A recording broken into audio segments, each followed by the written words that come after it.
নমস্কার বন্ধুরা, welcome to my new channel Swagata's kitchen. আজকে আপনাদের সামনে যে রেসিপিটা নিয়ে হাজির হয়েছি সেটা হচ্ছে কাঁচা মাছের ছানা। কাঁচা মাছ আমি নুন হলুদ মাখিয়ে রেখেছিলাম, তারপরে টমেটো কুচি, ধনেপাতা কুচি, সর্ষে বাটা, কালো সর্ষে, সাদা সর্ষে পেস্ট, নারকেল গুঁড়ো, জিরে, হলুদ, লঙ্কা গুঁড়ো আর গোটা কাঁচা লঙ্কা আর শুকনো লঙ্কা।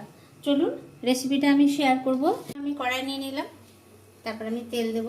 এটা সর্ষের তেলে করছি পুরো। প্রথমে আমি লঙ্কা দিয়ে দিলাম দুটো, তারপরে টমেটো কুচি দেবো,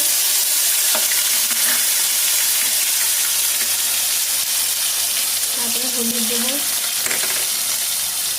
এটা লবণ,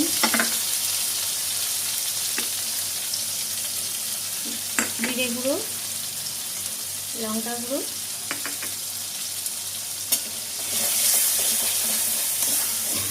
এটা মাছটাকে ভাজবো না। এটা মশলাটা হয়ে যাওয়ার পরে আমি কাঁচা মাছগুলো ছাড়বো। আগে থেকে আমার নুন হলুদ মাখিয়ে রাখা আছে। এটা 500 গ্রাম কাতলা মাছ আছে। এটা হচ্ছে সর্ষে আর পেস্টটা দিয়ে দেবো। এটা মশলাটা কষা হয়ে গেলে, তেলটা যখন ছেড়ে আসবে মশলা থেকে,